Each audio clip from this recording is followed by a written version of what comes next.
Une soirée de luxe vire au cauchemar au cœur de l'élite parisienne.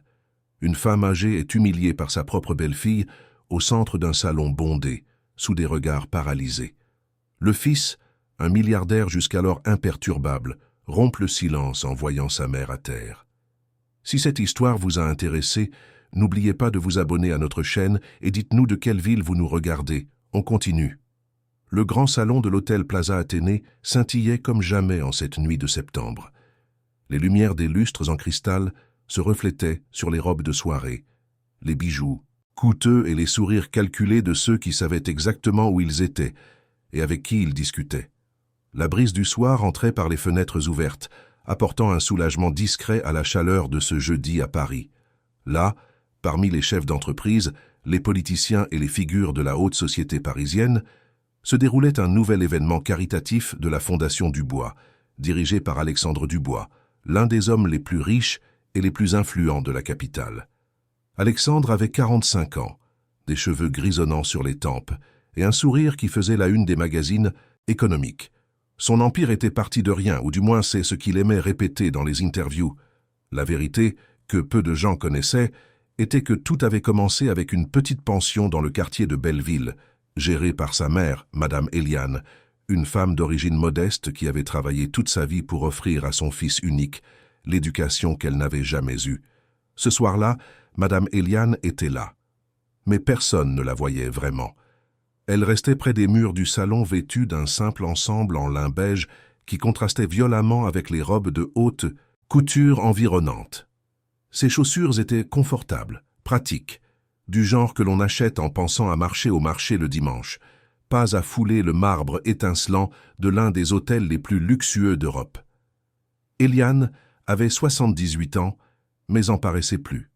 Les épaules voûtées, les mains tremblantes, le regard toujours baissé. Elle semblait porter un poids invisible qui la rendait plus petite chaque année. Alexandre circulait dans le salon avec aisance, serrant des mains, riant fort, faisant des blagues qui arrachaient des éclats de rire aux investisseurs internationaux présents. À ses côtés, comme toujours, se tenait Viviane, sa femme, de 32 ans. Elle était tout ce qu'il croyait qu'une femme devait être pour se tenir aux côtés d'un homme comme lui. Grande, très mince, avec des cheveux blonds impeccables et une robe rouge qui semblait avoir été cousue directement sur son corps. Viviane souriait peu, mais quand elle le faisait, c'était avec l'assurance de celle qui sait que tous les yeux sont rivés sur elle. Et il l'était. Viviane et Alexandre s'étaient mariés 3 ans plus tôt, lors d'une cérémonie qui avait occupé des pages et des pages des magazines People. Il était veuf depuis 5 ans lorsqu'il l'avait rencontrée lors d'un événement d'entreprise. Sa première femme, Hélène, avait été une femme discrète, studieuse, professeure de littérature décédée à 40 ans des suites de complications de santé que personne n'aimait commenter. Viviane était l'opposé d'Hélène en tout point. Là où Hélène était douce, Viviane était acérée. Là où Hélène prenait soin, Viviane commandait, et Madame Eliane le sentait dans sa chair, tous les jours. La vieille dame observait son fils de loin, essayant de retrouver en lui un trait du garçon qu'elle avait élevé, le garçon qui dormait serré contre elle quand il avait peur du tonnerre, le garçon qui avait promis, les larmes aux yeux, que quand il serait grand, il prendrait soin d'elle pour toujours. Où était ce garçon maintenant? Elle ne savait pas répondre. Peut-être s'était-il perdu quelque part entre le 1er million et le 10e étage de l'appartement terrasse du Trocadéro où il vivait désormais. Viviane jeta un regard rapide en direction de sa belle-mère et plissa le nez, comme si elle avait senti une mauvaise odeur. Elle se pencha vers Alexandre et lui murmura quelque chose à l'oreille. Il eut un rire gêné et secoua la tête, comme pour dire que ce n'était pas le moment. Mais Eliane avait vu. Elle voyait toujours. Ses yeux étaient peut-être fatigués, mais ils captaient encore chaque geste de mépris, chaque mot non dit, chaque silence qui criait. L'attachée de presse de la Fondation, Carla Moreau, circulait dans l'événement avec une tablette à la main et une oreillette discrète. Elle était compétente, efficace et absolument impitoyable lorsqu'il s'agissait de protéger l'image d'Alexandre.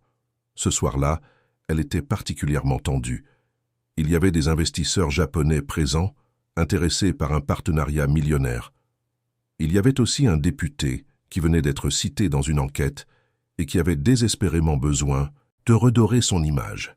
Et pire encore, Carla était presque certaine qu'il y avait une journaliste infiltrée parmi les invités. Son nom était Patricia Lefebvre, et elle travaillait pour un portail d'information d'investigation qui avait déjà fait tomber 3 politiciens et 2 chefs d'entreprise au cours des 2 dernières années. Patricia était là avec une robe empruntée, une fausse identité et un enregistrement en cours sur le téléphone caché dans son sac. Elle avait reçu une dénonciation anonyme 2 semaines plus tôt. Le message était court mais percutant. Il disait simplement qu'Alexandre Dubois maintenait sa propre mère dans des conditions dégradantes, que la vieille dame était maltraitée psychologiquement par sa belle-fille et que tout était étouffé avec de l'argent et des menaces envers les employés. Patricia observait tout depuis un coin stratégique du salon. Elle avait vu Madame Eliane arriver, pratiquement traînée par une employée de maison. La vieille dame ne voulait pas être là, c'était évident. Ses yeux traduisaient la peur, l'inconfort et une tristesse profonde que même les lumières de l'événement ne parvenaient pas à dissimuler. Le dîner fut servi à 21h. Les tables étaient décorées de fleurs importées, d'argenterie étincelante et de verres en cristal qui coûtaient plus que le salaire mensuel d'une famille entière. Madame Eliane fut placée à une table latérale, loin de la table d'honneur où Alexandre et Viviane recevaient les invités importants. À la table de la vieille dame se trouvaient des employés de la fondation, quelques parents éloignés qui la connaissaient à peine, et une jeune femme qui semblait perdue au milieu de tant de faste. Eliane mangea peu. Son estomac était noué, comme toujours lorsqu'elle devait sortir de chez elle. Elle préférait rester dans sa petite chambre de l'appartement, un espace exigu, simple, qui ressemblait plus à un débarras qu'à une chambre. Les murs étaient en blanc et nus. Il n'y avait pas de photographie, pas de souvenirs. Viviane ne le permettait pas. Elle disait que les objets anciens donnaient à la maison un aspect de musée. Alors, tout ce qu'Eliane avait de sa vie antérieure était rangé dans 2 boîtes en carton sous le lit. Des photographies de son mari décédé, de vieux certificats, un chapelet qu'elle avait reçu en cadeau de sa propre mère. Des souvenirs enterrés comme s'ils étaient des hontes. Pendant le dîner, Alexandre monta sur scène pour prononcer le discours d'ouverture. Il parla de responsabilité sociale, de l'engagement envers les familles défavorisées, de l'importance de tendre la main à ceux qui en ont besoin. Les mots étaient beaux, bien répétés, et arrachèrent des applaudissements enthousiastes au public. Eliane n'applaudit pas. Elle regarda simplement ses propres mains, ridées et marquées par le temps, et se demanda si son fils croyait vraiment à ce qu'il disait. Après le dîner, la vente aux enchères caritatives commença. Œuvres d'art, bijoux, voyages, expériences exclusives, tout avec des valeurs stratosphériques, tout vendu avec des sourires de satisfaction et des verres levés bien haut. Viviane était radieuse. Elle adorait ce genre d'événements. Elle adorait être vue, admirée, enviée, et elle savait qu'elle l'était. Elle savait que d'autres femmes la regardaient avec un mélange de désir et de rancœur, et cela la nourrissait. C'est pendant une pause de la vente aux enchères que le premier incident de la soirée se produisit. Madame Eliane, se sentant mal à cause de la chaleur étouffante du salon, se leva pour aller chercher un verre d'eau. Elle marchait lentement, essayant de ne pas attirer l'attention, mais ses mouvements étaient incertains. L'âge et la faiblesse physique ne pardonnaient pas. En s'approchant de la table des boissons, elle bouscula légèrement un serveur qui passait avec un plateau. L'impact fut minime, mais suffisant pour qu'une coupe de champagne perde l'équilibre et renverse quelques gouttes sur la robe d'une invitée proche. L'invitée était Viviane. Le salon entier sembla se figer. Viviane regarda sa robe rouge, maintenant avec de petites taches humides sur le côté, puis leva les yeux vers sa belle-mère. L'expression sur son visage n'était pas de surprise ou d'irritation ordinaire. C'était une fureur contenue, un mépris accumulé pendant des années, une colère qui trouvait enfin une excuse pour se manifester. Eliane se mit à trembler. Elle savait ce qui allait suivre. Elle connaissait ce regard. Elle tenta de s'excuser, la voix sortant faible, presque inaudible. Mais Viviane n'était pas intéressée par les excuses. Alexandre s'approcha rapidement, essayant de désamorcer la situation. Il posa la main sur le bras de sa femme, murmurant quelque chose que personne d'autre ne put entendre. Mais Viviane se dégagea d'un mouvement brusque. Ses yeux étaient fixés sur Eliane, et la foule autour commença à réaliser que quelque chose n'allait pas. Carla Moreau, l'attachée de presse, se précipita vers eux tentant d'intervenir. Elle sourit aux invités les plus proches, fit un geste pour indiquer que tout était sous contrôle. Mais sa voix était tendue lorsqu'elle murmura à Alexandre qu'il devait faire sortir sa mère de là immédiatement. Viviane, cependant, n'avait aucune intention de laisser cela passer discrètement. Elle fit un pas en avant, s'approchant d'Eliane, et sa voix, bien que contrôlée, portait un venin qui coupait plus profondément que n'importe quel cri. Elle dit, assez fort pour que des dizaines de personnes l'entendent, que c'était inacceptable, qu'Eliane était une honte, qu'elle n'avait pas d'éducation, pas de classe, aucune idée de l'endroit où elle se trouvait. Elle dit qu'elle était un fardeau, un poids, un désagrément qu'elle tolérait par pure charité, mais qu'il y avait des limites, et que ces limites avaient été dépassées. Les mots tombèrent sur Eliane comme des coups physiques. La vieille dame tenta de répondre, mais sa voix la trahit. Ses jambes fléchirent. Elle s'agrippa à la table voisine pour ne pas tomber, mais l'humiliation était déjà consommée. Les invités observaient en silence, choqués. Certains détournèrent le regard, gênés. D'autres observaient avec une curiosité morbide, comme s'ils assistaient à un spectacle. Alexandre réagit enfin. Il saisit fermement le bras de sa mère et commença à la conduire hors du salon. Eliane ne résista pas. Elle se contenta de suivre, la tête basse, des larmes silencieuses coulant sur son visage ridé. Derrière elle, Viviane resta au centre de l'attention, arrangeant sa robe avec des gestes exagérés, comme pour s'assurer que tout le monde voit les dégâts causés. Patricia Lefebvre, la journaliste infiltrée, ne perdit pas une seconde. Elle activa la caméra de son téléphone et captura les derniers moments de la scène. Le son n'était pas parfait, mais les images étaient assez claires. Elle avait ce dont elle avait besoin, ou du moins, elle avait le début. Dans le couloir, loin des... « Regarde !»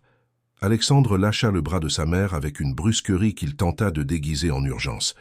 Il regarda autour de lui, vérifiant si quelqu'un les avait suivis, puis murmura, tendu, qu'elle devait rentrer à la maison, que cela avait été un désastre, qu'elle savait comment était Viviane et qu'elle avait quand même provoqué la situation. Eliane leva le visage, et pour la première fois depuis des années, il y avait autre chose que de la soumission dans ses yeux. Il y avait de la peine.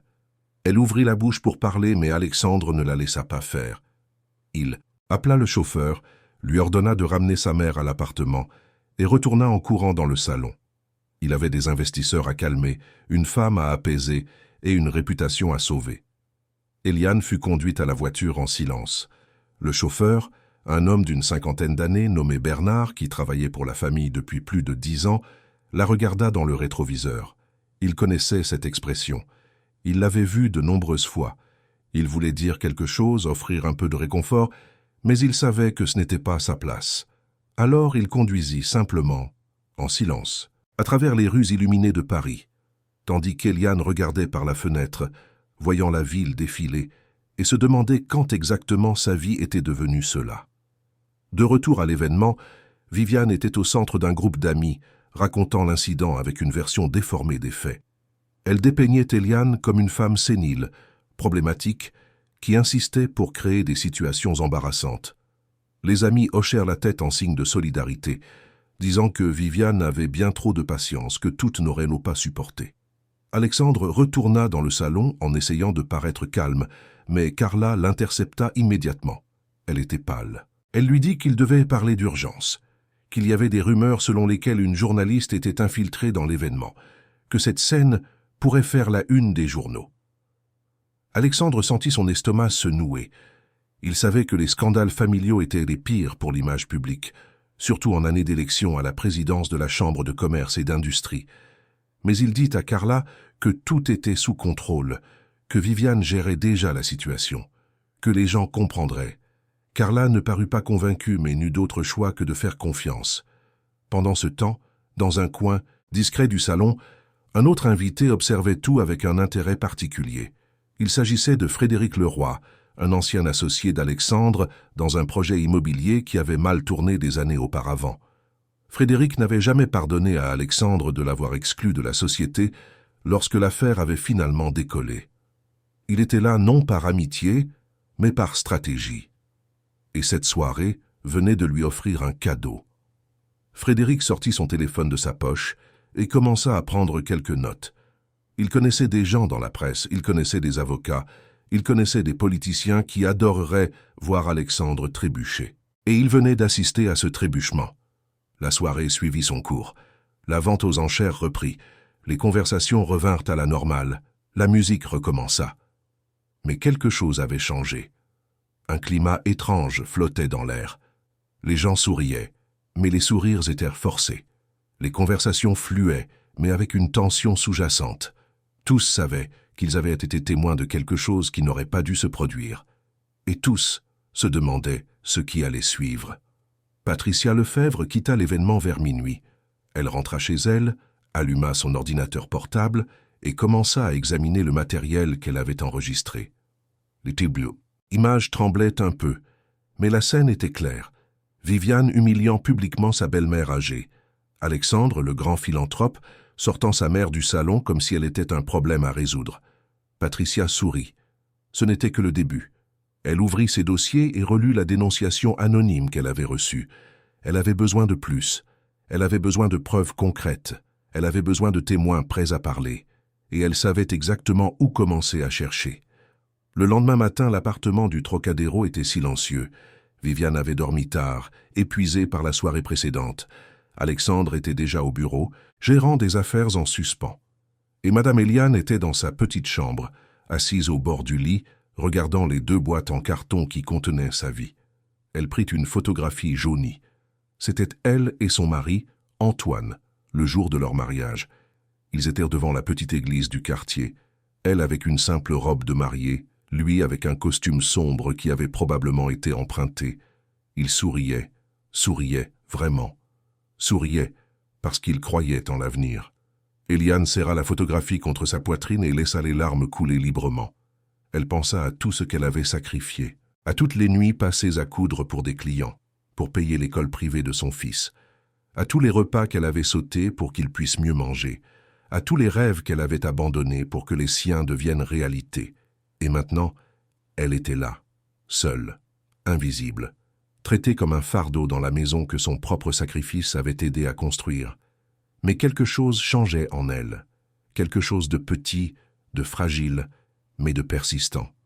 Une étincelle de révolte, une voix intérieure qui commençait à murmurer que ce n'était pas juste, qu'elle ne méritait pas cela, qu'elle devait faire quelque chose. Elle ne savait pas encore quoi, elle n'en avait pas encore la force, mais la graine était plantée. Et de l'autre côté de la ville, dans une rédaction animée, Patricia Lefebvre était au téléphone avec une source. La source était une ancienne employée de maison d'Alexandre, licenciée 6 mois plus tôt de manière abrupte, sans motif valable et sans explication. Son nom était Jeanne, et elle avait beaucoup à raconter. L'histoire ne faisait que commencer. Jeanne Martin avait 42 ans et avait travaillé comme gouvernante chez Alexandre Dubois pendant près de 7 ans. Elle connaissait chaque recoin de cet appartement, chaque routine, chaque secret non dit qui se cachait derrière les portes closes. Lorsqu'elle fut licenciée 6 mois plus tôt, sans préavis, et avec une lettre de licenciement froide et bureaucratique, Jeanne savait exactement pourquoi. Elle en avait trop vu. Et pire encore, elle avait montré de la compassion pour Madame Eliane. Maintenant, assise à la terrasse d'un café dans le Marais, face à Patricia Lefebvre, Jeanne avait enfin la chance de parler. Ses mains tremblaient légèrement en tenant sa tasse de café, mais sa voix était ferme. Elle commença par le début, par les premiers mois après le mariage d'Alexandre avec Viviane, lorsque le changement dans la dynamique de la maison devint évident pour tous les employés. Viviane était arrivée comme un ouragan. Tout ce qu'Hélène, la première épouse, avait construit avec délicatesse et bon goût fut démantelé en quelques semaines. Les meubles anciens, les photographies de famille, les objets chargés d'histoire, tout fut remplacé par des pièces modernes, minimalistes, froides. La maison cessa de ressembler à un foyer pour devenir une vitrine de magazine de décoration, fonctionnelle, impeccable et complètement sans âme. Et Madame Eliane, qui avait auparavant une chambre spacieuse et confortable au même étage que son fils, fut relogée dans un espace plus petit, presque un débarras rénové. Viviane justifia cela en disant qu'elle avait besoin de la pièce pour aménager son dressing personnel. Alexandre ne protesta pas. Il aida simplement sa mère à déménager, promettant que c'était temporaire, qu'il trouverait bientôt une meilleure solution. Mais 3 ans passèrent, et Eliane était toujours dans cette petite chambre. Jeanne raconta à Patricia l'histoire des repas. Madame Eliane ne mangeait plus à table avec la famille. Viviane disait que la vieille dame était trop lente, qu'elle faisait du bruit en mâchant, qu'elle laissait tomber de la nourriture et salissait la nappe. Alors Eliane se mit à manger dans la cuisine, seule ou dans sa chambre. Ses assiettes arrivaient toujours après que tout le monde eut fini, souvent froides ou réchauffées. Jeanne essayait chaque fois que possible de servir la vieille dame avec soin, en préparant des portions spéciales, mais Viviane s'en apercevait et la réprimandait sévèrement. Il y avait aussi les sorties. Madame Eliane ne pouvait plus recevoir de visites.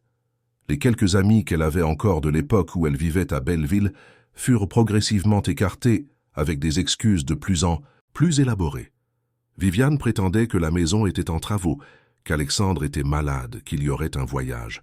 N'importe quoi pour éviter que des personnes extérieures ne voient comment la mère du grand entrepreneur vivait réellement.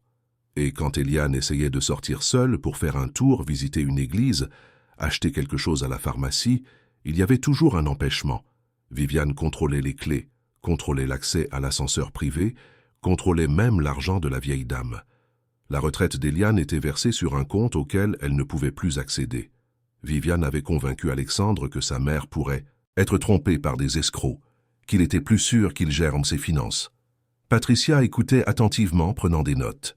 Elle demanda à Jeanne s'il y avait des témoins, d'autres personnes qui pourraient confirmer ses récits. Jeanne hésita, puis mentionna Bernard, le chauffeur, et Rachel, la cuisinière, qui travaillait encore dans la maison. Elle ne savait pas s'ils auraient le courage de parler, mais elle connaissait leur caractère. Ils se souciaient de Madame Eliane. Il y avait cependant un détail que Jeanne avait gardé pour la fin, quelque chose dont elle avait été témoin 3 mois avant d'être licenciée et qu'elle n'avait jamais pu oublier. C'était un mardi après-midi. Viviane était dans le salon parlant au téléphone avec une amie quand Madame Eliane sortit de sa chambre pour prendre de l'eau. Elle était pieds nus, traînant les pieds dans le couloir. Viviane raccrocha dès qu'elle la vit et se dirigea vers elle d'un pas rapide et furieux.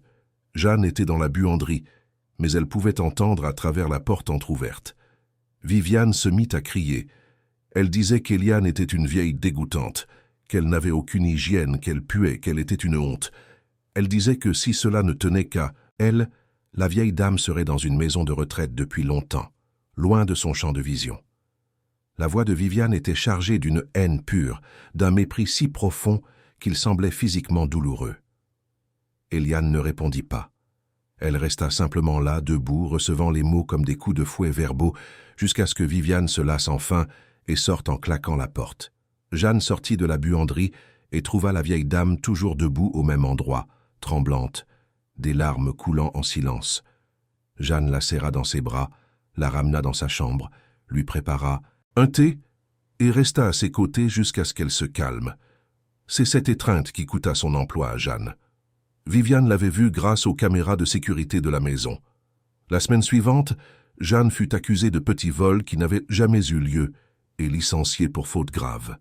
Elle tenta de se défendre, chercha Alexandre, mais il était en voyage d'affaires. À son retour, il confirma simplement la décision de sa femme, disant qu'il faisait confiance à son jugement. Patricia éteignit l'enregistreur et regarda Jeanne dans les yeux. Elle lui demanda si l'ancienne gouvernante serait prête à enregistrer un témoignage officiel, à apparaître dans un reportage, à affronter les conséquences. Jeanne prit une profonde inspiration. Elle avait peur. Peur de ne pas trouver un autre emploi, peur des représailles, peur des procès. Mais elle pensa à Madame Eliane, à ses yeux fatigués et tristes, et dit oui, qu'elle ferait ce qui était nécessaire. Pendant ce temps, dans l'appartement du Trocadéro, Alexandre était dans son bureau privé, essayant de se concentrer sur un tableau d'investissement, mais sans y parvenir. Sa tête était encore à la soirée précédente. Il ne pouvait cesser de penser à l'expression sur le visage de sa mère lorsqu'il l'avait sortie du salon. Il y avait quelque chose de différent. Ce n'était pas seulement de la peine ou de la tristesse, c'était de la déception. Et Alexandre détestait ce sentiment. Il savait au fond de lui que les choses étaient allées trop loin. Il savait que Viviane traitait sa mère avec une cruauté qu'il ne pouvait plus ignorer. Mais il trouvait toujours des excuses. Il se disait que Viviane était stressée, qu'elle avait une forte personnalité, qu'elle protégeait simplement le standing de la maison. Il se disait que sa mère comprenait, qu'elle savait que c'était temporaire.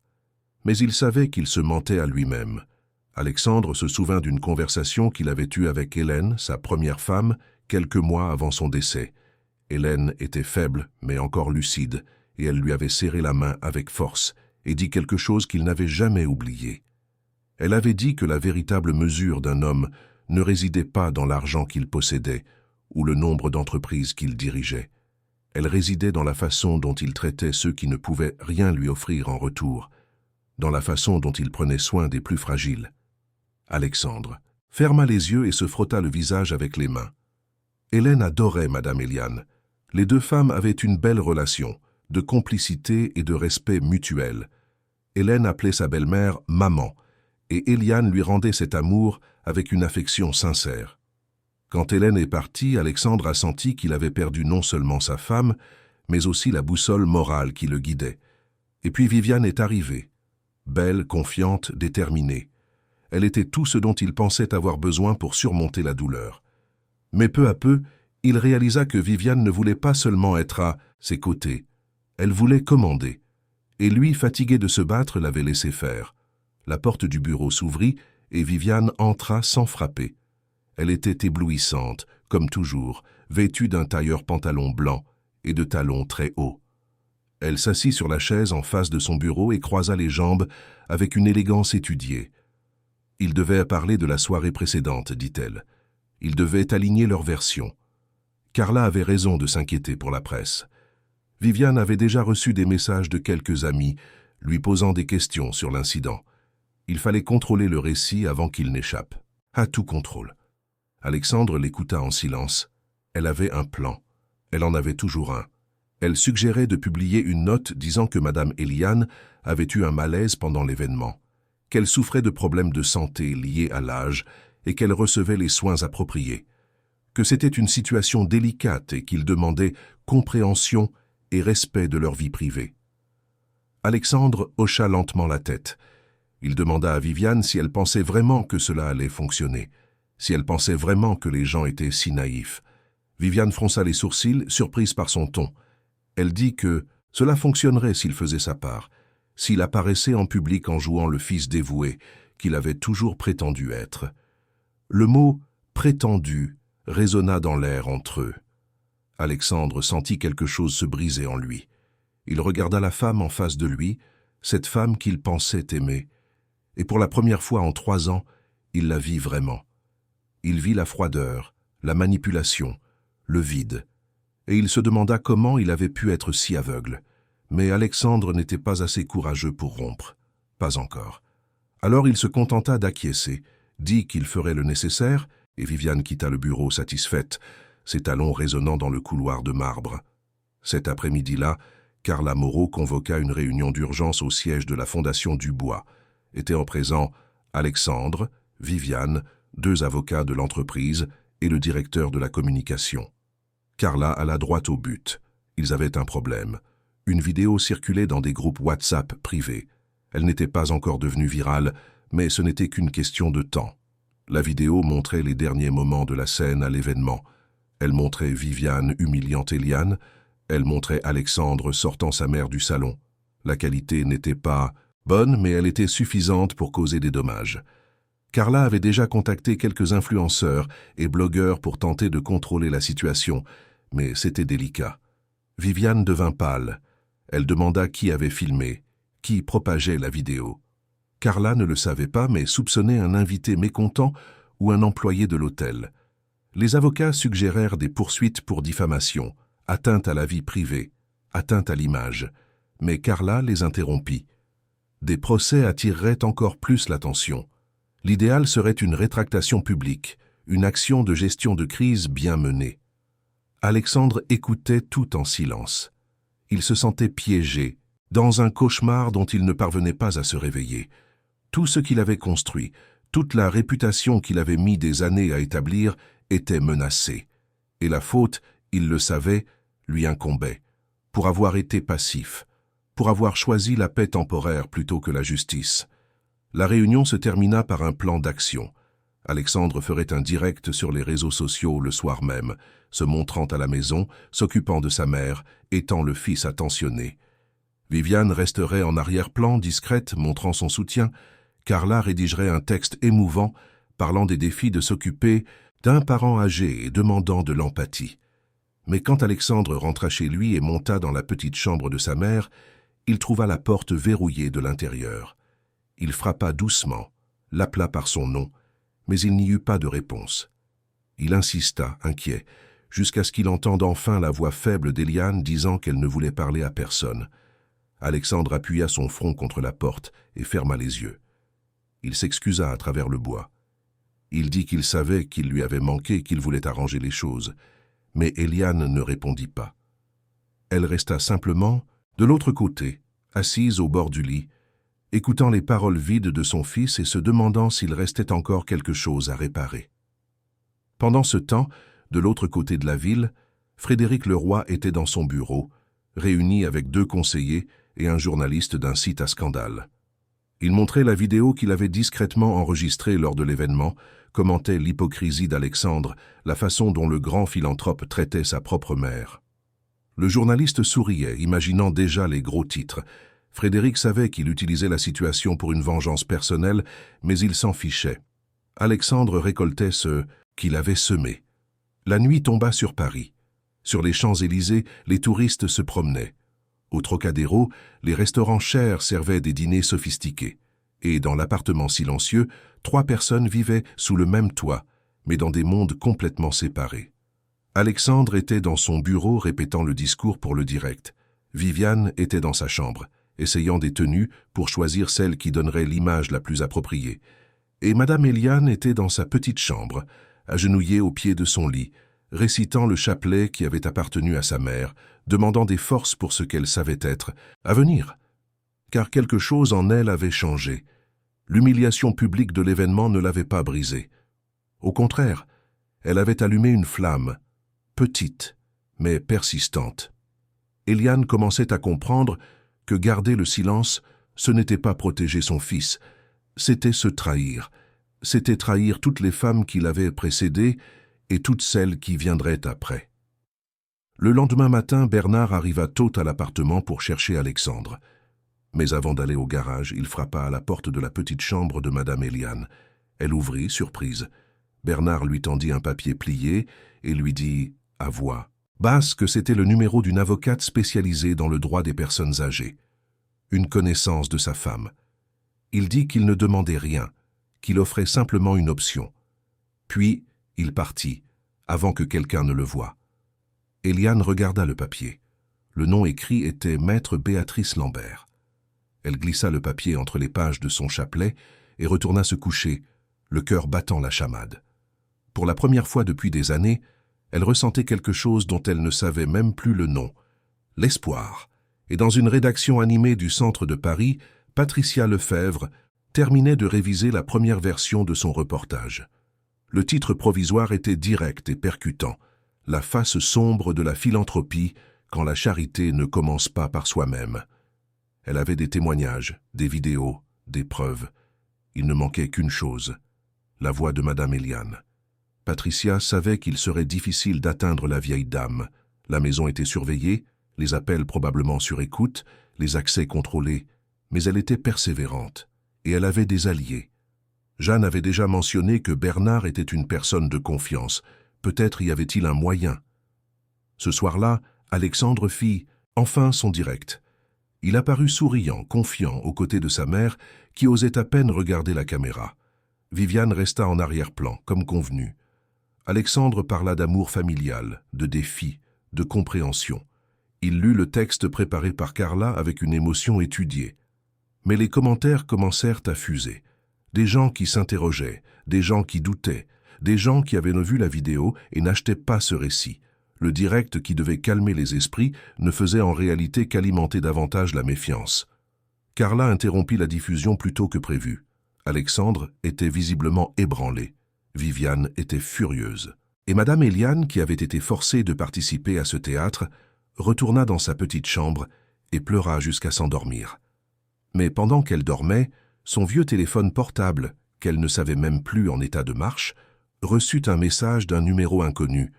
Le message disait simplement « Madame Eliane, je m'appelle Patricia. Je suis journaliste et je veux vous aider. Si vous souhaitez discuter, répondez à ce message. Personne n'a besoin de le savoir. » Eliane ne vit pas le message ce soir-là, mais elle le verrait le lendemain matin, et elle devrait prendre la décision la plus difficile de sa vie. Madame Eliane se réveilla au son des oiseaux chantant à l'extérieur de la fenêtre. Pendant un bref instant, encore somnolente, elle oublia où elle était. Elle oublia l'humiliation publique, la petite chambre exiguë, la belle fille qui la méprisait. L'espace d'un instant, elle était de retour dans sa modeste maison de Belleville, se réveillant aux côtés de son mari, préparant le petit déjeuner tout en écoutant son fils jouer dans la cour. Mais la réalité revint, lourde comme toujours, et elle ouvrit les yeux sur le plafond blanc et vide au-dessus d'elle. Elle s'assit lentement sur le lit, sentant les douleurs articulaires qui accompagnaient l'âge. C'est alors qu'elle vit le vieux téléphone portable sur la table de chevet. Elle ne l'utilisait presque jamais. En fait, elle ne savait même pas bien utiliser la plupart de ses fonctions. Alexandre lui avait donné l'appareil des années auparavant en disant que c'était pour les urgences, mais n'y avait ensuite installé que son numéro et celui de Viviane. Et Viviane n'appelait jamais, jamais. Eliane prit le téléphone et, avec des doigts tremblants, tenta de le déverrouiller. Il lui fallut quelques minutes pour y parvenir. Et puis elle vit un message d'un numéro qu'elle ne connaissait pas. Elle mit ses lunettes et lut lentement, une fois puis une autre. Son cœur se mit à battre plus vite. Une journaliste, voulant l'aider. Eliane regarda la porte fermée de la chambre. Elle entendit les bruits lointains de la maison qui s'éveillait. Viviane criant des ordres à Rachel dans la cuisine. Alexandre parlant au téléphone dans son bureau. La vie continuait comme si de rien n'était, comme si elle n'existait pas. Elle regarda de nouveau le message. Ses doigts planèrent au-dessus du clavier. Elle voulait répondre. Elle voulait crier que oui, elle avait besoin d'aide, qu'elle n'en pouvait plus. Mais la peur était plus grande. Peur de ce que Viviane ferait si elle le découvrait. Peur qu'Alexandre la mette à la porte. Peur de se retrouver complètement seule. Alors elle éteignit le téléphone, le rangea dans le tiroir et alla à la salle de bain se laver le visage. Mais la graine de la possibilité avait été plantée. Et les graines, une fois plantées, ont l'habitude de pousser. Ce matin-là, Patricia Lefebvre était anxieuse. Elle vérifiait son téléphone toutes les 5 minutes, attendant une réponse qu'elle savait pouvoir ne jamais arriver. Obtenir le numéro de Madame. Eliane avait été un défi. Bernard, le chauffeur, avait beaucoup hésité avant de donner l'information. Il avait peur de perdre son emploi, d'être poursuivi en justice, de causer plus de problèmes à la vieille dame. Mais Patricia avait été convaincante. Elle avait promis protection, anonymat, et avait fait appel à sa conscience. Finalement, Bernard avait cédé. Patricia avait déjà assez de matériel pour publier son reportage. Le témoignage de Jeanne, les images de l'événement, l'analyse d'experts en droit des personnes âgées. Mais elle savait que sans la voix d'Eliane, l'article serait incomplet. Il parlerait d'elle, mais ne viendrait pas d'elle. Et Patricia voulait donner à la vieille dame la chance d'être entendue. Pendant ce temps, à la Fondation Dubois, Carla Moreau passait la pire journée de sa carrière. Les réseaux sociaux étaient en feu. Le direct d'Alexandre n'avait non seulement pas calmé les esprits, mais avait jeté de l'huile sur le feu. Les gens partageaient la vidéo de l'événement, créaient des mèmes, faisaient des commentaires acerbes. Certains influenceurs, spécialisés dans la dénonciation des hypocrisies de l'élite, produisaient déjà des vidéos sur l'affaire. Et pour ne rien arranger, Carla avait reçu un appel d'un journaliste d'un grand portail d'information. Il voulait une interview exclusive avec Alexandre. Il voulait des réponses. Il voulait la vérité. Carla tenta de négocier, mais le journaliste fut direct. Il dit qu'avec ou sans leur collaboration, l'article sortirait, et qu'il valait mieux pour Alexandre qu'il y participe. Carla organisa une réunion d'urgence. Cette fois, en plus d'Alexandre et Viviane, elle convoqua également le président du conseil d'administration de l'entreprise, le docteur Paul Garnier, un homme de 65 ans, respecté dans le milieu des affaires, qui avait été le mentor d'Alexandre dans ses premières années de carrière. Paul était une figure paternelle pour Alexandre, et son opinion avait du poids. Quand Paul arriva à la réunion et fut informé de la situation, son visage se ferma. Il regarda Alexandre avec une déception qui blessa plus profondément que n'importe quel mot. Paul connaissait Madame Eliane depuis l'époque de la pension à Belleville. Il avait été l'un des premiers clients de la pension, alors qu'il était un étudiant universitaire sans le sou. Eliane l'avait traité comme un fils, lui préparant des repas supplémentaires quand elle voyait qu'il était trop maigre, ne lui facturant jamais plus même quand il était en retard de paiement. Paul demanda, d'une voix contrôlée mais ferme, si c'était vrai. Si Alexandre permettait vraiment que sa propre mère soit traitée de cette manière. Alexandre tenta d'expliquer, de justifier, mais les mots sortaient faibles, vides. Viviane intervint, essayant de changer de sujet, disant que tout était exagéré, qu'il y avait une conspiration pour ternir l'image de la famille. Mais Paul l'interrompit. Il dit qu'il ne voulait pas entendre d'excuses. Il dit qu'il était là, non pas en tant que président du conseil, mais en tant que quelqu'un qui devait tout ce qu'il avait à la bonté de Madame Eliane. Et que si Alexandre ne prenait pas une mesure, drastique immédiatement, il démissionnerait de son poste et emmènerait avec lui la moitié du conseil. Le silence qui suivit fut lourd. Alexandre savait que Paul ne bluffait pas. Sans lui, l'entreprise entrerait en crise. Les investisseurs perdraient confiance. Les contrats seraient annulés. Tout pourrait s'effondrer. Viviane réalisa la gravité de la situation et pour la première fois parut véritablement inquiète. Elle tenta de parler, mais Paul leva la main, la faisant taire. Il se tourna vers Alexandre et dit qu'il voulait voir Madame Eliane. Immédiatement. Seul. Alexandre n'eut d'autre choix que d'accepter.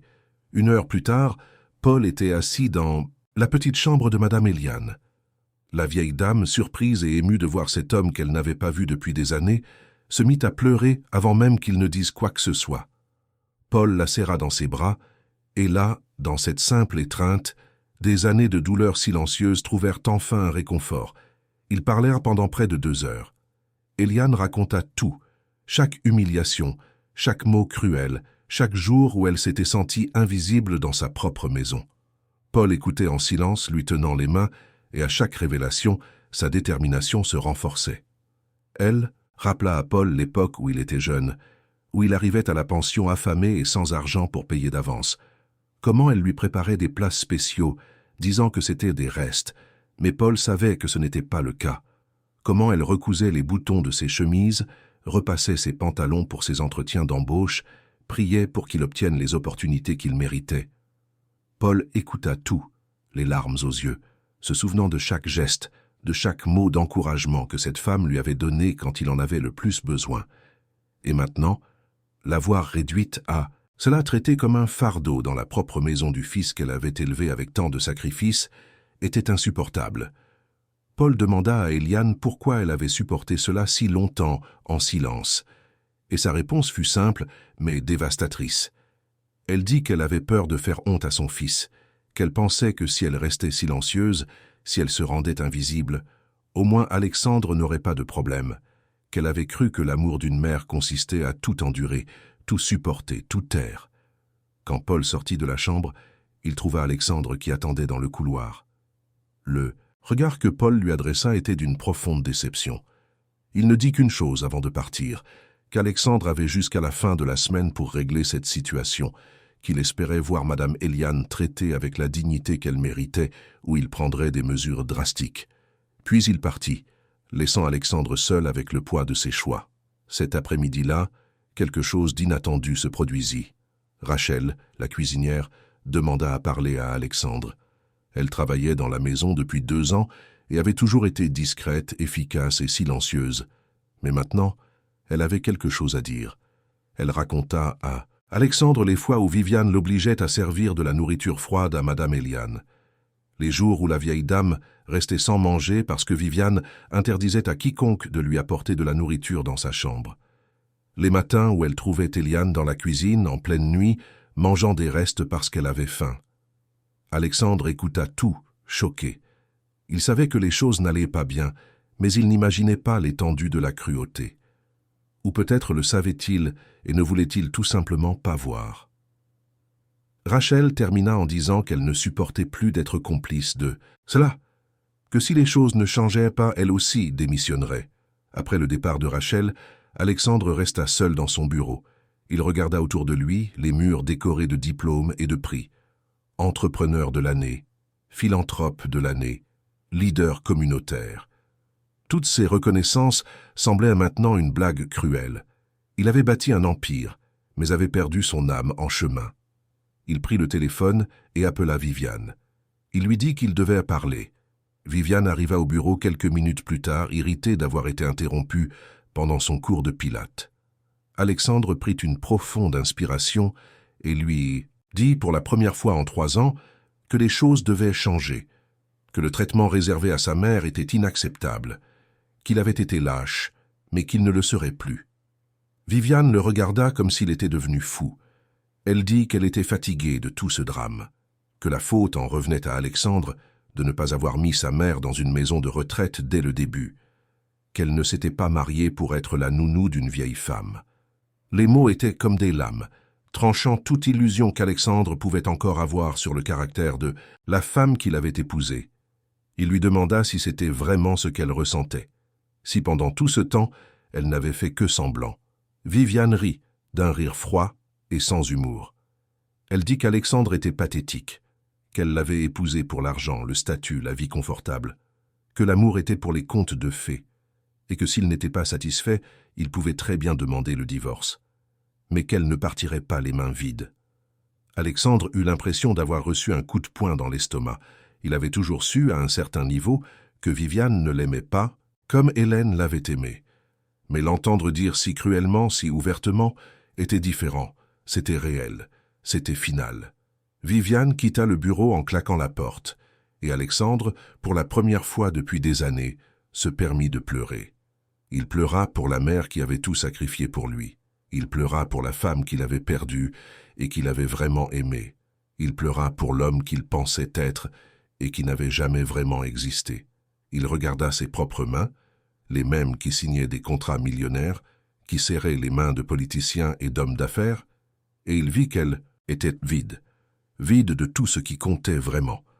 Alexandre se souvint d'une nuit, des années auparavant, alors qu'il vivait encore dans la pension avec sa mère. Il devait avoir une 15aine d'années. Il étudiait pour un examen important quand il entendit sa mère pleurer doucement dans la cuisine. Il y alla et la trouva avec les mains abîmées à force de coudre. Elle faisait des travaux supplémentaires pour pouvoir payer son inscription à un cours préparatoire. Alexandre avait promis ce soir-là que quand il serait grand, quand il aurait de l'argent, sa mère n'aurait plus jamais besoin de travailler, qu'il prendrait soin d'elle, qu'elle aurait tout ce qu'elle voudrait. Et regardez ce que c'était devenu. Elle avait un appartement luxueux, mais vivait dans une petite chambre exiguë. Elle avait accès à de la nourriture chère, mais mangeait des restes froids. Elle avait un fils riche, mais était complètement seule. Alexandre réalisa dans ce moment de douleur aiguë qu'il avait tenu sa promesse de la pire manière possible. Il avait donné à sa mère des choses matérielles, mais lui avait enlevé ce dont elle avait vraiment besoin, le respect, la dignité, l'amour. Cette nuit-là, Madame Éliane était allongée dans son lit, incapable de dormir. Elle pensait à sa conversation avec Paul. Elle pensait à toutes les histoires qu'elle avait racontées, à toutes les larmes qu'elle avait versées. Quelque chose en elle changeait. La honte qu'elle ressentait s'était transformée en colère. Une colère juste, saine, qui lui donnait envie de se lever et de se battre. Elle reprit son téléphone. Elle relut le message de Patricia. Et cette fois, avec des mains encore tremblantes mais déterminées, elle tapa une réponse. 3 mots seulement. « Je veux parler ». De l'autre côté de la ville, Patricia était sur le point de renoncer à attendre. Pour la soirée, quand elle sentit son téléphone vibrer, elle prit l'appareil et lut le message. Un sourire se dessina sur son visage. Elle répondit immédiatement, demandant où et quand elle pourrait se rencontrer. Elle savait qu'elle devait être prudente. La maison était surveillée, Viviane contrôlait tout. Mais Bernard, informé par Patricia de la réponse d'Éliane, eut une idée. Le mardi suivant, il emmènerait Madame Éliane à une consultation médicale de routine. C'était l'un des rares moments où elle sortait de la maison. Patricia pourrait être au cabinet médical, déguisée. Elle pourrait parler là, loin des yeux de Viviane. Le plan fut établi. Et pour la première fois depuis longtemps, Madame Éliane ressentit quelque chose qu'elle avait oublié. L'espoir, vrai et palpable. Pendant ce temps, Frédéric Leroy n'était pas resté inactif. Il avait contacté le journaliste du site à scandale et lui avait fourni non seulement la vidéo, mais aussi des informations sur des irrégularités au sein de la Fondation Dubois. Il avait des documents, des preuves qu'une partie des dons étaient détournés vers des comptes personnels. Il n'était pas sûr si Alexandre était impliqué ou si c'était l'œuvre de Viviane, mais peu importait. Le scandale serait dévastateur de toute façon. Le journaliste, enthousiasmé par le matériel, commença à enquêter plus en profondeur. Il découvrit que la Fondation avait des contrats surévalués avec des entreprises fantômes. Il découvrit que les événements caritatifs avaient des coûts gonflés et que la majeure partie de l'argent collecté n'atteignait jamais les projets sociaux promis. C'était un réseau de corruption complexe et bien monté. Le lendemain matin, le site publia le premier article. Le titre était explosif. « Philanthropie ou farce ?» La fondation d'un grand patron sous enquête pour détournement de fonds. L'article contenait des chiffres, des documents, des entretiens avec d'anciens employés. Il était solide, irréfutable. La répercussion fut immédiate. La nouvelle se répandit sur les réseaux sociaux en quelques minutes. D'autres médias commencèrent à la reprendre. Le téléphone du service de presse d'Alexandre n'arrêtait pas de sonner. Carla était au bord de la crise de nerfs. Les avocats passèrent en mode gestion de crise. Alexandre, en lisant l'article, sentit le monde s'effondrer autour de lui. Il appela le comptable, le directeur financier, tous ceux impliqués dans la gestion de la fondation. Il exigea des explications, et c'est alors qu'il découvrit la vérité. Viviane avait accès aux comptes de la fondation. Elle avait mis en place un système de détournement de fonds qui durait depuis plus de 2 ans. Elle utilisait l'argent pour payer ses cartes de crédit personnelles, des voyages, des achats extravagants. Et elle avait falsifié sa signature sur plusieurs documents. Alexandre sentit la bile lui monter à la gorge. Il avait été trompé, utilisé. Et le pire, sa réputation, tout ce pourquoi il avait travaillé, était en train d'être détruite à cause de la cupidité d'une femme qu'il croyait aimer. Il convoqua Viviane immédiatement. Elle arriva insouciante comme si de rien n'était, quand Alexandre jeta les documents sur la table et la confronta. Elle n'essaya même pas de nier. Elle se contenta de hausser les épaules et de dire qu'il avait de l'argent à ne plus savoir qu'en faire, que cela ne manquerait pas, que s'il était intelligent, il étoufferait l'affaire et passerait à autre chose. Mais Alexandre n'était plus l'homme passif d'avant. Il dit à Viviane qu'il voulait le divorce, immédiatement, et qu'elle serait tenue pénalement responsable de ce qu'elle avait fait. Viviane lui rit au nez. Elle dit qu'il n'en aurait pas le courage, qu'elle le détruirait publiquement s'il tentait quoi que ce soit contre elle. Qu'elle avait aussi des preuves de ses propres irrégularités, des choses qu'elle avait gardées comme assurance. C'était la guerre. Et Alexandre comprit enfin avec qui il était marié. Ce mardi-là, comme convenu, Bernard emmena Madame Eliane à sa consultation médicale. Patricia était là, déguisée en infirmière. Quand la vieille dame entra dans la salle, elles se regardèrent et, sans avoir besoin de mots, se comprirent. Eliane raconta tout, depuis le début, depuis le jour où Viviane était entrée dans sa vie et avait tout bouleversé. Patricia enregistra le témoignage avec l'autorisation expresse de la vieille dame. C'était plus de 40 minutes de récits bruts, honnêtes, douloureux. Quand elles eurent terminé, Patricia prit les mains d'Eliane et lui dit qu'elle était très courageuse, que son histoire aiderait d'autres personnes, qu'elle n'était plus seule. Eliane pleura, mais cette fois, ce n'étaient pas des larmes de douleur, c'étaient des larmes de soulagement. En sortant du cabinet, Eliane se sentit différente, plus légère, comme si un poids qu'elle portait depuis des années avait enfin été retiré de ses épaules. Elle regarda le ciel bleu de Paris et pour la première fois depuis longtemps sourit. Sur le chemin du retour, Bernard remarqua le changement en elle. Dans le rétroviseur, il voyait Eliane regarder par la fenêtre, mais pas avec ce regard vide habituel. Il y avait quelque chose de différent, une étincelle. Il ne demanda rien, se contenta de conduire dans un silence respectueux, mais son cœur était plus léger. Après tant d'années à être témoin de la souffrance de cette femme, il voyait enfin un signe que quelque chose changeait. Eliane observait les rues de Paris défiler par la fenêtre. Elle voyait les gens marcher, travailler, vivre leur vie. Et pour la première fois depuis des années, elle sentait qu'elle en faisait aussi partie, qu'elle avait aussi le droit d'être là, d'être vue, d'être entendue. Elle pensa à toutes les femmes comme elle, cachées dans des maisons luxueuses ou modestes, souffrant en silence parce qu'elles croyaient que c'était leur rôle de tout supporter. Et elle sentit que son courage, aussi petit soit-il, pourrait faire une différence. Pendant ce temps, dans l'appartement, Viviane faisait ses valises. Non pas parce qu'Alexandre le lui avait demandé, mais parce qu'elle savait que les choses devenaient incontrôlables. Elle avait un plan B. Elle en avait toujours eu un. Elle appela son avocat, un homme connu pour défendre les causes perdues, et les gagner. Elle lui dit qu'elle voulait la moitié de tout, et qu'elle ne ménagerait aucun effort pour l'obtenir. La bataille ne faisait que commencer. Mais cette fois, Alexandre avait des alliés. Paul, Bernard, Rachel, Jeanne. Et, plus important encore, il avait sa propre mère qui avait enfin trouvé sa voie. Et au centre de tout, Patricia travaillait sur le reportage final. Le reportage qui allait tout changer. Elle avait tous les éléments. Le témoignage d'Eliane, les preuves de détournement de fonds, les récits d'anciens employés. C'était une histoire complète, puissante, irréfutable. La publication était prévue pour le lundi suivant. Et Paris, et peut-être la France entière, allaient être sous le choc. Le lundi se leva avec un ciel nuageux sur Paris. De lourds nuages s'accumulaient au-dessus de la Seine, comme si la nature elle-même pressentait que quelque chose d'important allait se produire. Dans la rédaction du portail d'information où travaillait Patricia, la tension était palpable. Le reportage était prêt, relu 3 fois, vérifié par des avocats. À 9 heures du matin, il serait publié. Patricia avait à peine dormi. Elle savait l'impact que cet article aurait. Il ne s'agissait pas seulement d'Alexandre Dubois ou de Viviane. Il s'agissait de toutes les Madame Eliane de France, toutes les femmes âgées invisibles, maltraitées en silence au sein de leur propre famille, toutes les femmes qui avaient consacré leur vie à leurs enfants et qui, dans leur vieillesse, étaient oubliées, humiliées, traitées comme des fardeaux.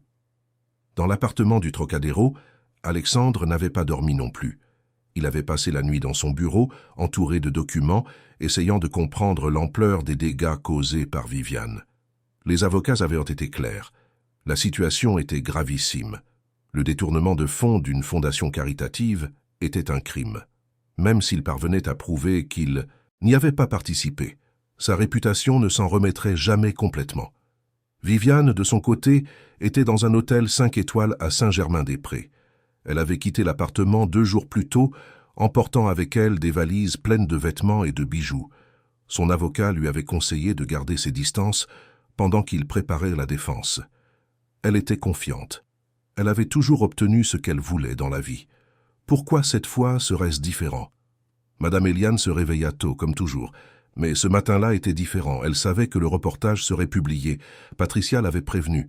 Et bien qu'elle soit nerveuse, une paix régnait dans son cœur. Pour la première fois depuis des années, elle ne se contentait pas d'exister.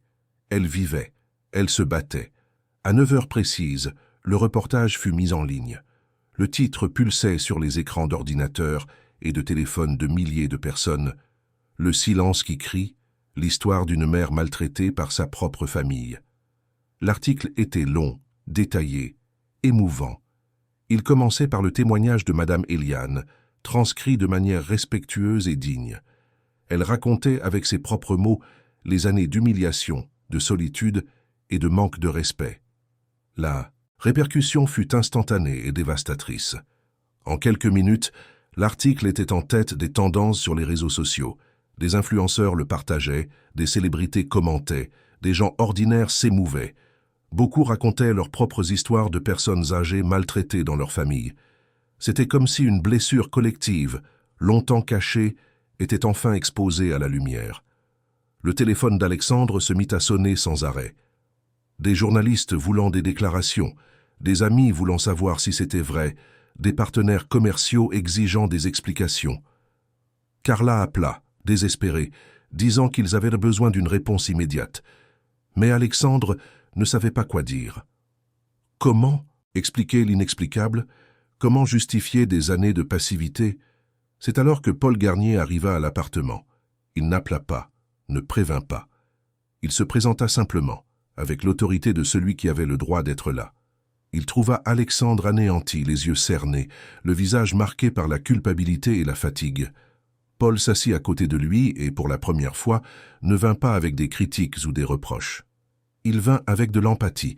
Paul dit qu'il comprenait la pression, la peur, qu'il comprenait à quel point il était facile de se perdre au milieu de tant de succès et d'oublier ce qui comptait vraiment. Il raconta à Alexandre ses propres erreurs, les fois où il avait fait passer le travail avant la famille, les regrets qu'il portait. Et puis il dit quelque chose qui changea tout. Qu'il n'était pas trop tard pour faire ce qui était juste, que le courage ce n'était pas de ne jamais tomber, c'était de se relever après la chute. Alexandre écouta en silence, les larmes coulant librement sur son visage. Il demanda à Paul ce qu'il devait faire, et Paul répondit avec une simplicité dévastatrice. Aller voir sa mère, s'agenouiller devant elle et lui demander pardon. Pas pour les caméras, pas pour la presse, mais pour elle, et ensuite passer le reste de sa vie à compenser. À ce moment-là, Madame Eliane était dans sa petite chambre, recevant des visites. Jeanne était revenue, amenée par Bernard. Rachel était montée avec un plateau de petit déjeuner spécial. Les trois femmes étaient là, autour de la vieille dame, quand Alexandre frappa à la porte. Eliane hésita. Une partie d'elle voulait le renvoyer, voulait qu'il ressente la douleur du rejet comme elle l'avait si souvent ressenti. Mais une autre partie, celle qui était encore une mère, lui dit d'ouvrir la porte, et elle ouvrit. Alexandre entra et en voyant sa mère entourée de ces femmes qui la soutenaient, il sentit tout le poids de son absence. Il n'attendit pas, ne répéta pas de belles paroles. Il s'agenouilla simplement devant sa mère et se mit à pleurer. Il demanda pardon. Pardon d'avoir été lâche, d'avoir choisi une fausse paix plutôt que la justice, de l'avoir laissé souffrir pendant qu'il faisait semblant de ne pas voir. Eliane posa sa main tremblante sur la tête de son fils. Elle ne dit pas que tout allait bien, parce que ce n'était pas le cas. Elle ne dit pas qu'elle pardonnait complètement, parce que la douleur était trop profonde. Mais elle dit que c'était un début. Et parfois, un début est tout ce dont nous avons besoin. Jeanne, Rachel et Bernard, qui avaient été témoins de cette scène, pleuraient aussi. Jeanne se souvint de toutes les fois où elle avait trouvé Eliane seule, tremblante de peur, ravalant sa douleur en silence. Rachel pensa au repas froid qu'elle avait été forcée de servir, aux fois où elle avait vu la vieille dame affamée sans pouvoir rien faire.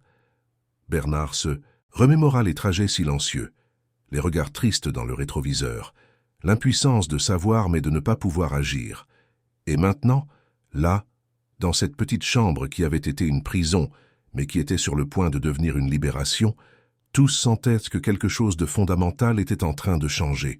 Il ne s'agissait pas seulement d'une famille, il s'agissait de toutes les familles, il s'agissait de toutes les fois où le silence avait été choisi à la place de la vérité, de toutes les fois où la commodité l'avait emporté sur la compassion. Pendant ce temps, de l'autre côté de la ville, Viviane faisait une crise de nerfs. Son avocat l'avait informé que la situation était pire qu'il ne l'imaginait. Le parquet avait déjà ouvert une enquête. Le fisc enquêtait. Les comptes bancaires allaient être bloqués. Elle pourrait aller en prison. Viviane, pour la première fois de sa vie, ressentit une peur réelle. Pas la peur de perdre le luxe ou le statut, la peur de perdre la liberté. Elle essaya d'appeler Alexandre, mais il ne répondait pas. Elle essaya d'appeler des amis, mais personne ne voulait être associé à elle. Elle était seule, complètement seule. Et alors elle comprit. Eliane, la vieille femme qu'elle avait tant méprisée, avait quelque chose que Viviane n'aurait jamais. Elle avait des gens qui l'aimaient vraiment, des gens prêts à se battre pour elle. Viviane n'avait que des profiteurs qui l'avaient abandonnée au premier signe de problème. De retour à l'appartement, Alexandre prit une décision. Il donnerait une conférence de presse, non pas pour se justifier, mais pour assumer ses responsabilités. Carla tenta de l'en dissuader, disant que c'était risqué, qu'il pourrait aggraver les choses, mais Paul le soutint, et Alexandre était décidé. La conférence de presse fut organisée pour l'après-midi, même au siège de la Fondation du Bois.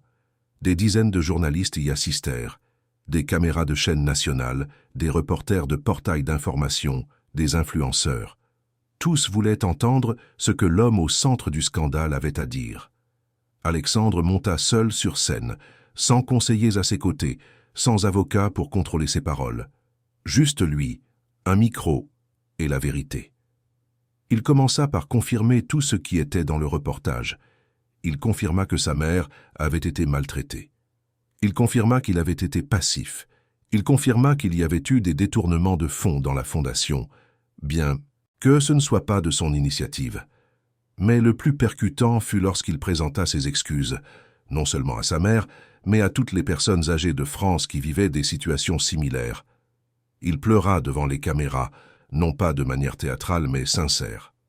Et il dit qu'à partir de ce jour, il consacrerait sa vie à réparer ses erreurs, qu'il créerait de vrais programmes de protection des personnes âgées, qu'il utiliserait sa voix et ses ressources pour changer la réalité de ceux qui n'avaient pas de voix. Les questions des journalistes fusèrent sur Viviane, sur le divorce, sur les enquêtes. Alexandre répondit à tout avec une honnêteté douloureuse.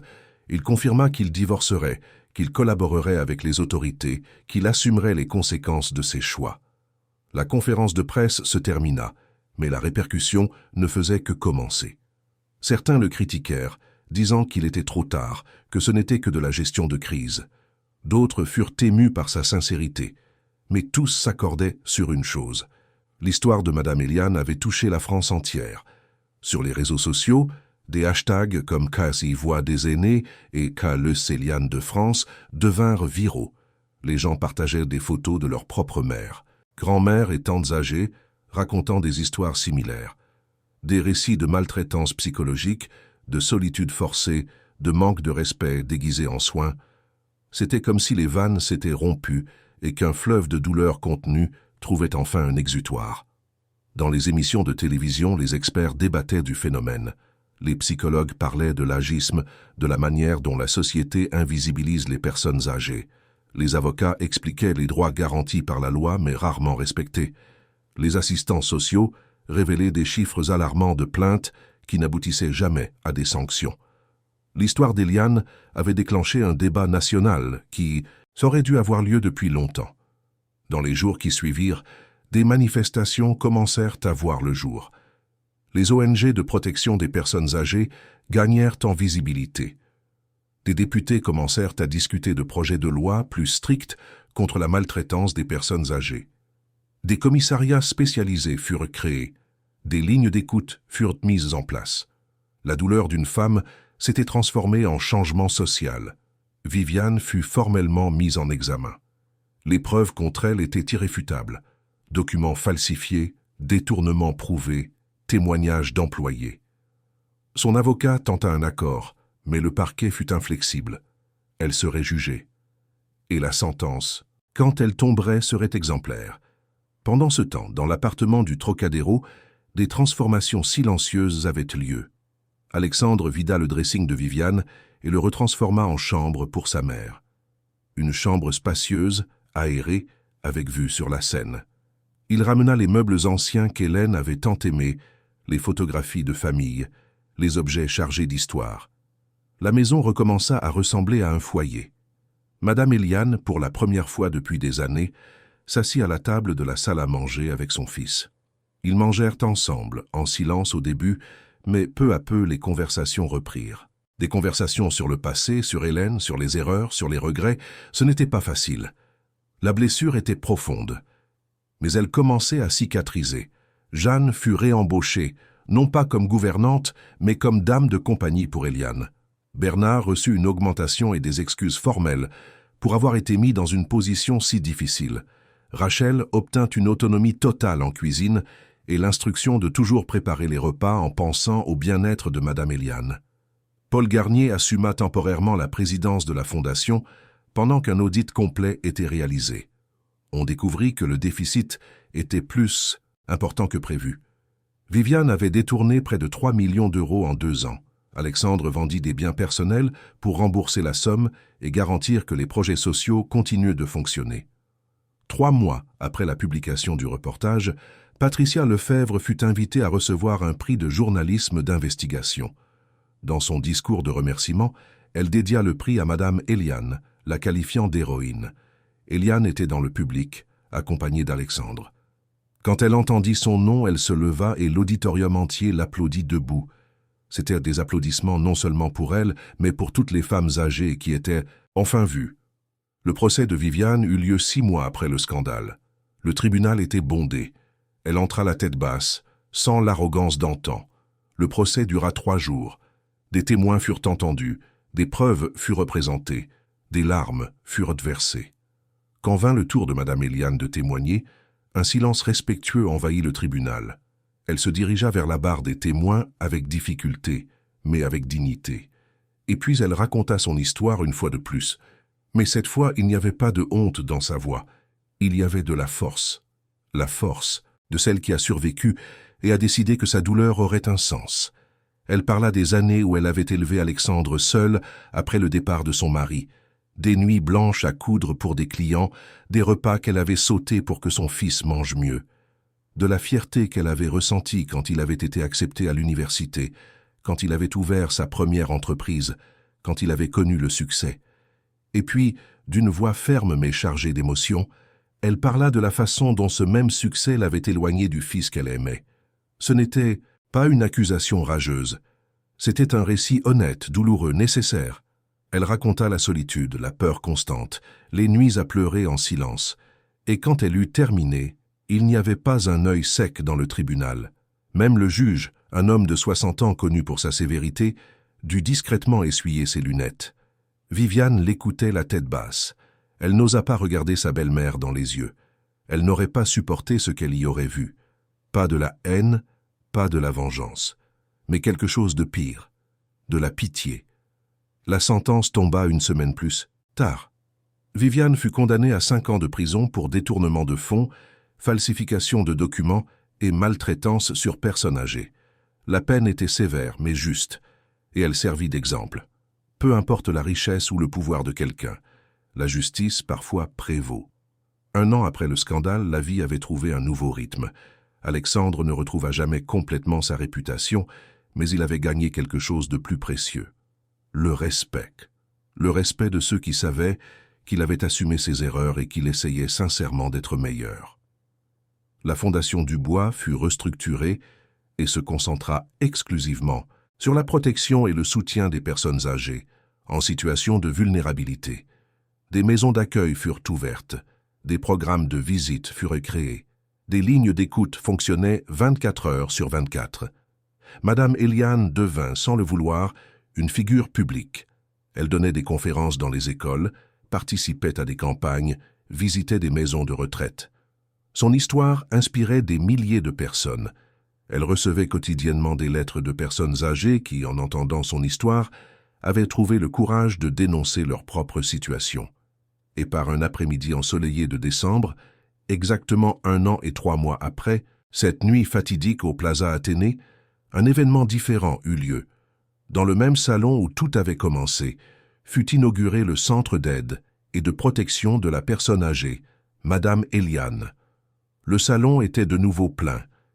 Mais cette fois, il n'y avait pas de fausseté, pas de faste vide. Il y avait de la vérité. Il y avait des gens qui se souciaient vraiment. Étaient présents Paul, Bernard, Rachel, Jeanne, Patricia, des représentants d'ONG, des politiciens engagés dans la cause et des centaines de personnes âgées venues remercier.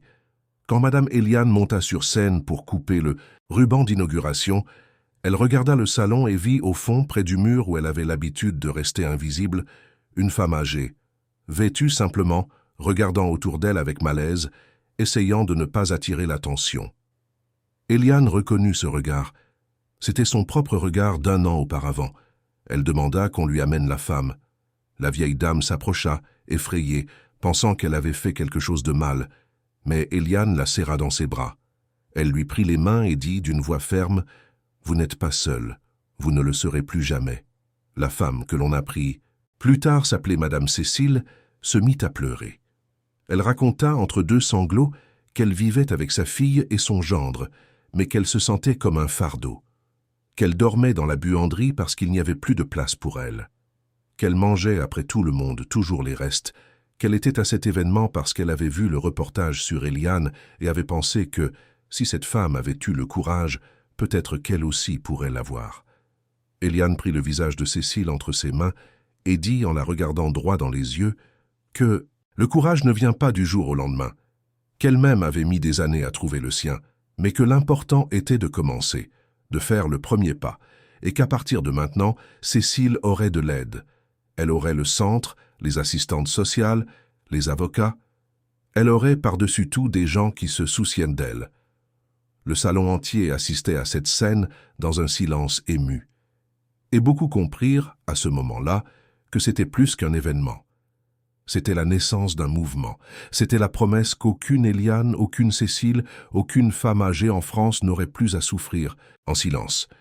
Et c'est à ce moment-là qu'Alexandre, observant de loin, comprit enfin le vrai sens de la philanthropie. Ce n'était pas d'organiser des événements luxueux ou d'apparaître en couverture des magazines. C'était de regarder l'autre, de vraiment le regarder, et de choisir d'agir. C'était de transformer la douleur en but. C'était d'être le changement dont le monde avait besoin. Après la cérémonie, Alexandre et Éliane rentrèrent ensemble à la maison. Ils dînèrent sur le balcon, observant le coucher de soleil sur la Seine. Ils ne parlèrent pas beaucoup. Ils n'en avaient pas besoin. Certaines choses se ressentent, ne se disent pas. Éliane prit la main de son fils et la serra légèrement. Et Alexandre comprit. C'était le pardon. Ce n'était pas oublier, ça ne le serait jamais. Mais c'était aller de l'avant. C'était reconstruire. C'était choisir l'amour plutôt que le ressentiment. Cette nuit-là, avant de dormir, Éliane sortit la boîte en carton de sous son lit. Les photographies, les certificats, le chapelet. Elle n'avait plus besoin de les cacher. Alexandre avait installé des étagères dans sa nouvelle chambre. Et là, elle organisa ses souvenirs avec soin. Antoine souriait dans un cadre sur la commode. La photo du mariage, enfin exposée, enfin honorée. Elle se coucha et pour la première fois depuis des années, dormit en paix. Sans peur, sans angoisse, sans douleur. Juste la paix de celle qui s'est battue et a gagné. Pas contre d'autres personnes, mais contre le silence, contre l'invisibilité, contre la honte injuste qu'elle avait portée si longtemps. De l'autre côté de la ville, Patricia était chez elle, devant son ordinateur, commençant une nouvelle enquête. Il y avait tant d'histoires encore non racontées, tant de voix encore réduites au silence, mais elle savait que, une par une, ces histoires verraient le jour, et que chaque histoire racontée était une vie potentiellement sauvée. Dans une cellule froide d'une prison pour femmes, Viviane regardait le plafond sans pouvoir dormir. Elle pensait à tout ce qu'elle avait perdu, la demeure, les vêtements, les bijoux, le statut. Mais plus que cela, elle pensait à quelque chose qu'elle n'avait jamais eu et comprenait maintenant qu'elle n'aurait jamais. L'amour véritable. Le genre d'amour qu'Éliane recevait de personnes qui n'avaient rien à y gagner. Le genre d'amour qui survit aux tempêtes. Et quelque part à Paris, dans une maison modeste, une femme âgée qui avait vu le reportage de Patricia prit le téléphone pour la première fois depuis des années. Elle composa le numéro de la ligne d'écoute, et d'une voix tremblante, mais ferme, elle dit « J'ai besoin d'aide ». Et pour la première fois, elle crut qu'elle serait entendue. Parce que c'est ainsi que le changement se produit, pas dans de grandes révolutions soudaines, mais dans de petits actes de courage, dans des voix qui refusent de rester silencieuses, dans des histoires qui doivent être racontées. Et l'histoire de Madame Éliane, une femme simple de Belleville qui a failli être effacée par le mépris, est devenue l'histoire de milliers de personnes. Elle est devenue un symbole, un rappel que la dignité n'est pas quelque chose que l'on perd avec l'âge. C'est quelque chose qui a toujours été là, attendant d'être reconnu. Au final, la véritable fortune d'Alexandre ne se trouvait pas dans ses comptes en banque ou ses propriétés. Elle résidait dans sa capacité à regarder sa mère dans les yeux et à y voir, pour la première fois depuis des années, non pas de la douleur, mais de l'espoir. Elle résidait dans le fait de savoir que malgré toutes ses erreurs, il avait encore le temps de faire ce qui était juste. Et Madame Éliane, assise sur son balcon observant les étoiles au-dessus de Paris, sourit, pas le sourire forcé de celle qui fait semblant d'aller bien, mais le sourire sincère de celle qui, enfin, après si longtemps, est chez elle, vraiment chez elle. Parce que la maison n'est pas un lieu, c'est un sentiment. C'est là où l'on se sent en sécurité, aimé, vu. Et après un long et douloureux voyage, Éliane avait enfin retrouvé le chemin de la maison. Et tandis que la douce brise du soir parisien caressait son visage, elle ferma les yeux et remercia. Elle remercia pour la force qu'elle avait trouvée quand elle pensait ne plus en avoir. Elle remercia pour les personnes qui étaient apparues quand elle en avait le plus besoin. Et elle remercia d'avoir vécu assez longtemps pour voir que parfois la justice tarde, mais elle arrive, et que lorsqu'elle arrive, elle transforme non seulement une vie, mais un pays entier. Fin de l'histoire. Chers auditeurs, nous espérons que l'histoire de Madame Eliane et d'Alexandre a profondément touché votre cœur. Si vous avez été ému par ce parcours de douleur, de courage et de rédemption, laissez votre « j'aime ». Abonnez-vous à la chaîne et dites-nous dans les commentaires quel moment vous a le plus marqué. Chaque jour, nous vous proposons des histoires intenses comme celle-ci, qui révèlent les conflits les plus profonds de l'âme humaine et nous rappellent la force qui existe en chacun de nous. Votre présence ici fait toute la différence. Nous vous attendons pour le prochain épisode avec une nouvelle histoire qui vous fera réfléchir sur les liens qui nous unissent et les choix qui nous définissent. À bientôt.